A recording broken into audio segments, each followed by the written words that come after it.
हिवाळ्यात ओल्या तुरीच्या दाण्याची रस्सावडीची भाजी खायला खूपच मस्त लागतात। ही भाजी करायला एकदमच सोपी आहे।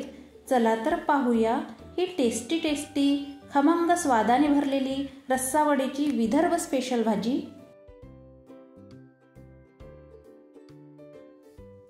नमस्कार, ज्योती हेल्दी आहार मध्ये तुम्हा सगळ्यांचे मनापासून खूप खूप स्वागत आहे।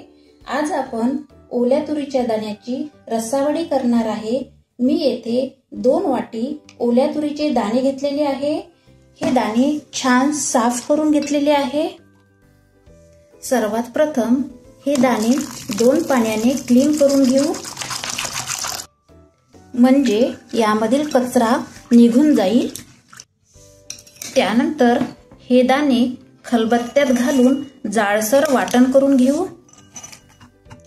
तुमच्या घरी पाटा असेल तर त्यावर सुद्धा वाटण करून घेऊ शकता, मात्र मिक्सर मध्ये अजिबात वाटण करून घेऊ नका, कारण तुम्हाला वेळ कमी लागेल पण भाजीची चव या वाटणासारखी येणार नाहीत। हे बघा, आपले छान जाडसर वाटण झालेले आहे। असे जाडसर एवढे वाटण करायचे। आता हे वाटण एका बाउल मध्ये काढू। आता या वाटणात बाइंडिंग छान यावी यासाठी 1 वाटी बेसन घालू। यामध्ये काही मसाले घालू।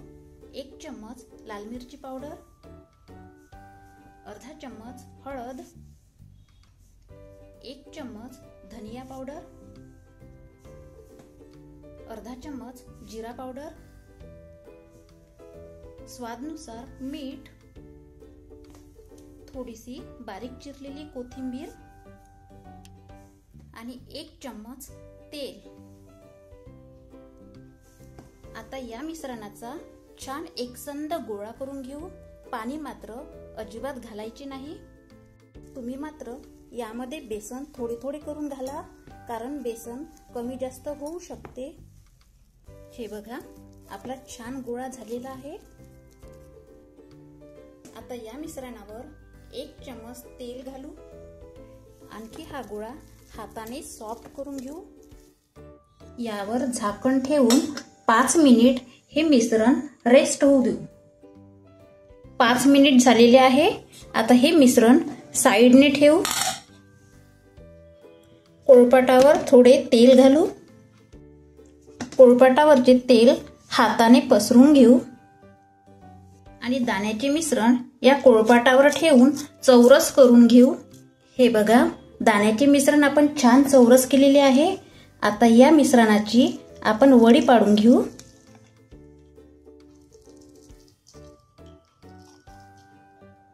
आता ही वडी थोड्या वेळ पुरती साइडने ठेवू। इकडे मी गॅस ऑन करून एका पॅन मध्ये पाणी गरम करायला ठेवले। आता या पाण्यावर एक स्टँड ठेवू। तुमच्याकडे असे स्टँड नसेल तर प्लेट सुद्धा ठेवू शकता। या स्टँडवर तेल ग्रीस केलेली चाळणी ठेवू आणि या चाळणीमध्ये ही वडी ठेवू। यावर झाकण ठेवून 10 मिनिट ही वडी स्टीम होऊ देऊ। 10 मिनिट झालेले आहे। झाकण उघडून बघू। हे बघा, आपली वडी छान स्टीम झालेली आहे आणि वडीचे मिश्रण सुद्धा काडीला अजिबात लागलेले नाही आणि वडीचा कलर सुद्धा चेंज झालेला आहे। आता गॅस ऑफ करू आणि वडी गरम असल्यामुळे सांडशीच्या साहाय्याने ही वडी काढून घेऊ। आता पॅन मध्ये 1 चम्मच तेल घालू आणि गॅस ऑन करू। आता भाजीसाठी वाटण करून घेऊ। तेल गरम झालेले आहे। तेलात जाडसर चिरलेले 2 कांदे घालू। कांदे तेलात मिक्स करून हलकेसे ब्राऊन होऊ देऊ। कांदे हलकेसे ब्राऊन झालेले आहे। यामध्ये 4 ते 5 खोबऱ्याचे स्लाइस घालू। 2 तेजपत्ता, एक दालचिनी तुकडा, एक मोठी विलायची, 2 हिरवी विलायची, एक स्टारफूल, 3 ते 4 लवंग, अर्धा चम्मच पांढरे तीळ मिक्स करून घेऊ. लास्ट 2 चम्मच धने. आता हे मसाले मिक्स करून ब्राऊन होऊ देऊ. हे बघा, मसाले आपले छान ब्राऊन झालेले आहे. आता हे मसाले मिक्सर पॉट मध्ये काढून याची पेस्ट करून घेऊ. आता गॅस ऑन करून ज्या कढईत आपण मसाले भाजले होते त्याच कढईमध्ये 2 चम्मच तेल घालू. तेल आपले गरम झालेले आहे. आता या तेलामध्ये अर्धा चम्मच मोहरी घालू. मोहरी आपली छान फुललेली आहे. आता यामध्ये मिक्सर पॉट मध्ये केलेली पेस्ट घालू.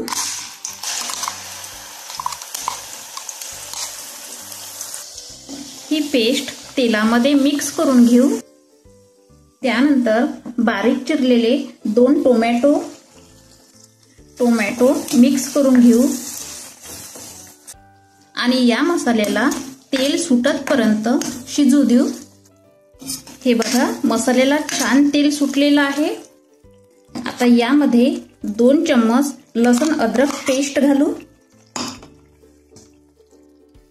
ही पेस्ट मिक्स करून घेऊ. यामध्ये 3 हिरवी मिरची घालू. हिरवी मिरची मी अशी चाकूने कट केलेली आहे, कारण तेलामध्ये घातल्यानंतर आपल्या अंगावर मिरची उडू शकते. 1 चम्मच लाल मिरची पावडर, अर्धा चम्मच हळद, अर्धा चम्मच आमचूर पावडर, 1 चम्मच काश्मीरी मिरची पावडर. मसाले मिक्स करून घेऊ. काश्मीरी मिरची पावडर याने भाजीला रंग छान येतो. 1 चम्मच साखर, अर्धा चम्मच जिरा पावडर आणि 1 चम्मच दही. स्वादानुसार मीठ. मसाले मिक्स करून घेऊ आणि 2 मिनिट कुक होऊ देऊ. यानंतर 1 चम्मच कस्तुरी मेथी. कस्तुरी मेथीने आपल्या भाजीला छान स्वाद येते. मिक्स करून घेऊ. त्यानंतर यामध्ये गरम पाणी घालू. गरम पाण्याने भाजीला छान तर्री उमटते आणि लवकर उकळी येते. आता भाजीला आपण उकळी येऊ देऊ. हे बघा, भाजीला छान उकळी आलेली आहे. आता यामध्ये वडी घालू. वडी भाजीमध्ये मिक्स करून घेऊ. या भाजीवर झाकण ठेवू आणि 5 मिनिट ही भाजी शिजू देऊ. हे बघा, 5 मिनिट आपले झालेले आहे. आता गॅस ऑफ करू आणि भाजी गॅसवरून उचलून घेऊ. ही झालेली आहे आपली खमंग टेस्टी ओल्या तुरीच्या दाण्याची रस्सा वडीची भाजी. आता ही भाजी प्लेटमध्ये सर्व करू.